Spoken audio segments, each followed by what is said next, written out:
Պարոն Փաշինյան, երևի շարունակեմ այն հարցը, որը տվեցի։ Պարոն Փաշինյան, ստացվում է, որ դուք այստեղ վարչապետի պաշտոն ունենալով հրահանգ եք տալիս ուղիղ դատավորներին։ Օրինակ, տասնյակներով բանտում պահել Ծաղուկյանին, Սամվել Կարապետյանին, Քոչարյանին, սա ուղղակի ճնշում չէ արդյոք դատական համակարգի վրա, դատավորների վրա, կամ ասում եք ընտրակաշառք տվողները պետք է մնան բանտում։ Ինչու եք խախտում կամ հստակ ասում եք ընտրակաշառք տվողներ։ Նրանք ենթադրյալ կաշառք տվողներ են, մարդկանց անմեղության կանխավարկած գոյություն ունի եւ շատ հնարավոր է, որ օրինակ երբ դատաքննություն ավարտվի, այդ մարդիկ արդարացվեն, անմեղ ճանաչվեն, այդ դեպքում նրանցից դուք պատրաստ եք ներողություն խնդրել եւ այսպես ուղիղ դատավորներին հրահանգել, որ պետք է անցկացնեն բանտում։ Գուցե նաև գնում են խափանման միջոց, օրինակ տալիս են տնային կալանքը, ինչի այդ բանտային կալանքը։ Այս հարցին կցանկանայի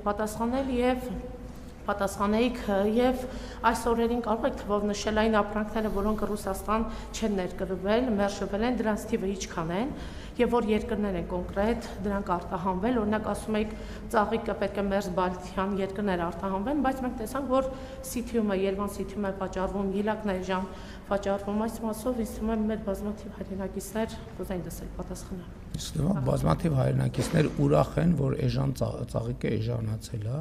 եւ Հայաստանի ծաղիկը հասանելիություն է ստացել աշխարհի ամենամեծ ծաղկի վաճառքի պլատֆորմին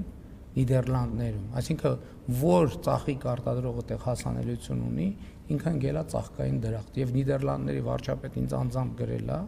որ բոլոր հնարավոր ձևերով կաջակցեն, որպեսզի Հայաստանի ծաղիկ արտադրողները այդ շուկային եւ պլատֆորմին հասանելիություն ստանան եւ ես առաջին հարցի վերաբերյալ ես ասում եմ որպես ժողովրդի հետ լայնորեն շփված մարդ եւ ժողովրդի լեգիտիմ ներկայացուցիչ հանրության համբերությունը արդեն էլ տեղ ու սահման չունի, որովհետև պետք կլինի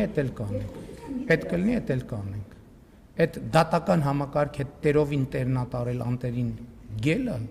այդ ես չեմ թույլ տալու տենց բան,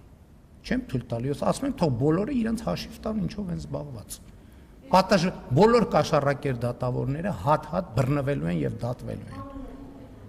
անունները ըստ քրեական գործերի կհրապարակվեն, երբ որ լինեն տենց գործեր։ Շնորհակալություն հարցի համար, հաջորդ հարցը Վահե Մակարյան։ Շնորհակալություն Մարգարիտ Եղարակ։ Ես ոչ եմ տա վերածել երկուսության։ Շնորհակալություն Վահե Մարգարյան։ Չեք հավատա, բայց եկել